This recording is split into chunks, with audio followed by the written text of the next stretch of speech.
नमस्कार दोस्तों, कैसे हैं आप सब। उम्मीद करता हूँ आप सभी लोग बहुत ही अच्छे होंगे। एक बार की बात है, जब मेरा भाई रात को 9 बजे अपनी जॉब से लौट रहा था। उस दिन उसकी बाइक मेरे पास थी, तो उसने मुझे कॉल किया और बोला कि भाई मुझे लेने आ जा, मैं जॉब से फ्री हो गया हूँ। तब मैंने उसको बोला कि मैं किसी काम में फंसा हुआ हूँ, एक काम कर, तू कोई बस पकड़ कर आ जा। तब वो बोला ठीक है। इतना बोलकर उसने कॉल रख दिया और वो किसी बस के आने का इंतज़ार करने लगा। उस समय पूरी रोड सुनसान थी, दूर दूर तक उसे कोई दिखाई तक नहीं दे रहा था। तभी उसे सामने से अचानक एक बस आती हुई दिखाई दी।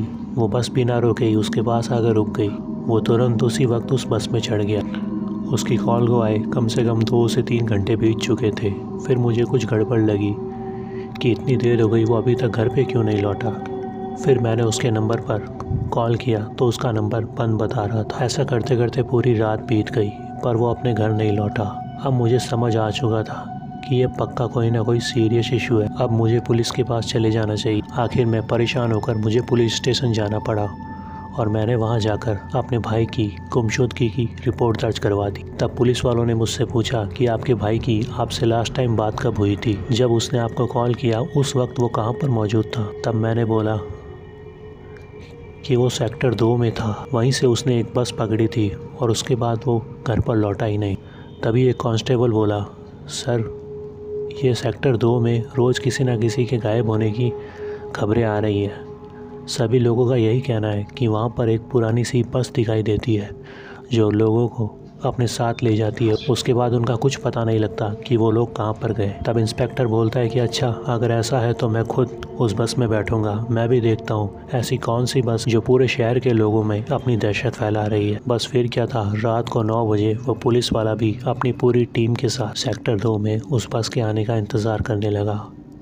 थोड़ी देर में वो बस उसे सामने से आती हुई दिखाई दी। वो तुरंत जाकर उस बस के अंदर चढ़ गया। उस पुलिस वाले की दूसरी गाड़ियाँ उस बस के पीछे ही चल रही थी, ये ध्यान रखने के लिए कि वो बस आखिर कहाँ पर जाकर रुकती है। लेकिन आगे चलते चलते अचानक उस गली में धुआं सा उठा और वो बस अचानक कहीं पर गायब हो गई और वो पुलिस इंस्पेक्टर भी लापता हो गया। उसका भी कुछ अता पता नहीं लगा। पुलिस वालों ने उसे ढूंढने की बहुत कोशिश की, लेकिन ना तो वो बस दिखाई दी और ना ही वो पुलिस वाला दिखाई दिया। उसके बाद मुझे समझ में आ चुका था कि अब मुझे खुद ही जाकर देखना पड़ेगा कि आखिर इस बस में क्या गड़बड़ है। फिर मैं भी दूसरे ही दिन सेक्टर 2 में रात को 9 बजे उस बस के आने का इंतज़ार करने लगा। काफ़ी देर इंतज़ार करने के बाद मुझे सामने से वही बस वापस आती हुई दिखाई दी। वो बस मेरे पास आकर रुकी और किसी ने मुझे अपने हाथ से अंदर आने के लिए इशारा किया। मैं तुरंत उस बस के अंदर चढ़ गया। तभी मुझे एक कंडक्टर दिखाई दिया। मैंने उससे बोला कि मेरा भाई कहाँ पर है, वो इसी बस में चढ़ा था, तुमने क्या उसे देखा है। तभी वो ज़ोर ज़ोर से हंसने लगा। मैंने कहा क्या हुआ, आप हंस क्यों रहे हो, आप बताते क्यों नहीं, मेरा भाई किधर। तभी उसने कहा कि पीछे जाकर देख लो, तुम्हारा भाई पीछे ही बैठा है। मैंने पीछे की तरफ देखा तो वहाँ पर एक कपड़ा ओढ़े कोई आदमी बैठा था। मैंने जैसे ही उस कपड़े को उसके ऊपर से हटाया तो मैं देखता रह गया, मेरे भाई का कंकाल उस सीट के ऊपर बैठा था। उसके हाथ में वो घड़ी भी पहन रखी थी जो वो रोज़ पहन कर निकलता था। फिर धीरे धीरे सारे कपड़े उस कंडक्टर ने उन लाशों के ऊपर से खींच दिए और ज़ोर ज़ोर से हंसने लगा। मैंने कहा तुमने ऐसा क्यों किया, इतने सारे लोगों को तुमने क्यों मार डाला।